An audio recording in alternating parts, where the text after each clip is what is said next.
जय श्री कृष्णा। आज 17 अक्टूबर से कार्तिक स्नान और व्रत का जो भी नियम लेते हैं तो वो आज पूर्णिमा से शुरू हो जाएगा। जैसा कि आप सभी जानते हैं कि जो शरद पूर्णिमा है वो 16 अक्टूबर को 8:40 रात्रि से शुरू हुई थी और आज 4:56 तक है।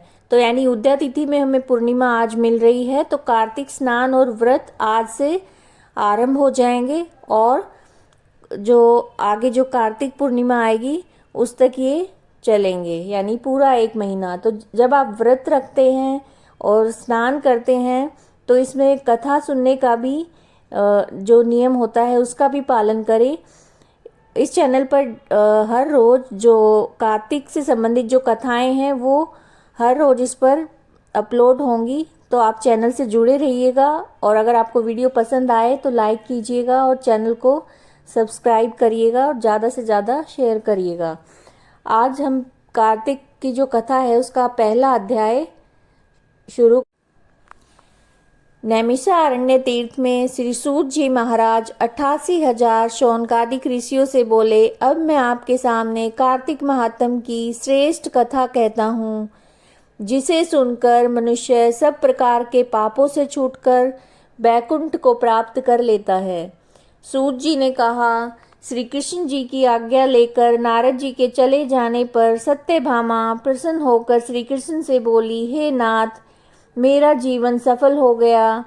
मेरे माता पिता भी धन्य हैं, जो आपकी 16,000 रानियों में मैं अत्यधिक प्यारी हुई। मैंने वह कल्प वृक्ष आदि आपके साथ नारद जी को विधि पूर्वक दान में दे दिया, परंतु वही कल्प वृक्ष मेरे घर में सदा लहराया करता है, जिसकी बात को मृत्यु लोक में कोई भी स्त्री नहीं जानती। हे स्वामी, अब मैं आपसे पूछना चाहती हूँ, जो विस्तार पूर्वक कहिए, जिसे सुनकर मैं अपने हित कार्य करूँ,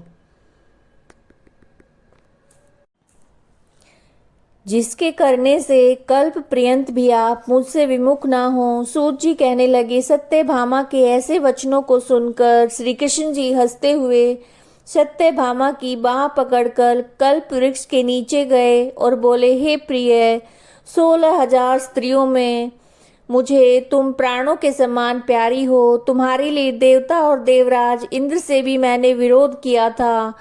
उस महा अद्भुत वार्ता को सुनो। सूत जी बोले, एक दिन श्री कृष्ण भगवान ने सत्यभामा के साथ गरुड़ पर सवार होकर इंद्रलोक में जाकर कल्प वृक्ष मांगा। तब इंद्र के न देने पर गरुड़ का इंद्र से घोर युद्ध हुआ। हे प्रिय, जब मैं तुम्हें हर चीज दे सकता हूँ, हर एक कार्य पूरा कर सकता हूँ, तो क्या तुम्हारे आश्चर्यजनक प्रश्न का उत्तर न दूंगा?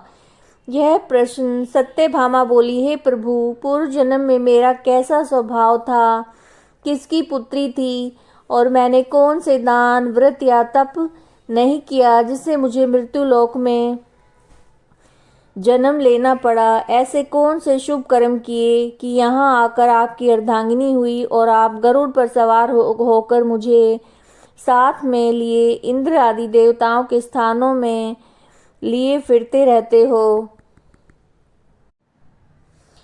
तब भगवान बोले, हे कांते, तुम पूर्व जन्म में किसकी पुत्री थी, कौन से पुण्य और व्रत आदि और शुभ कार्य तुमने किए थे, वह सब कहता हूँ। पूर्व समय में सतयुग के अंत में मायापुरी में अत्रि गोत्र में वेदों और यज्ञों को जानने वाला देव शर्मा नाम का एक ब्राह्मण रहता था।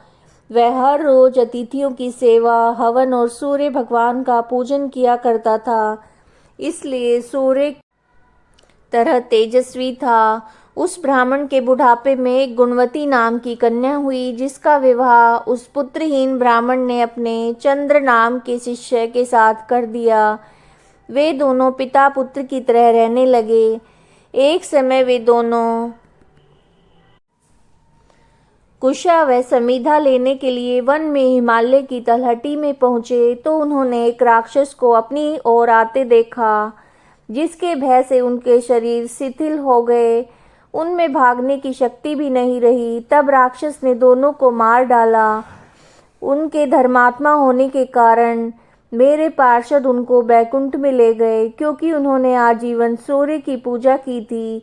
इसलिए मैं दोनों पर अति प्रसन्न हुआ। तब जब वे दोनों विमान पर चढ़े हुए सूर्य के समान तेजस्वी रूपवान चंदन और माला धारण किए हुए बैकुंठ में आए, तब मेरे पास दिव्य भोगों के भोग को भोगने लगे।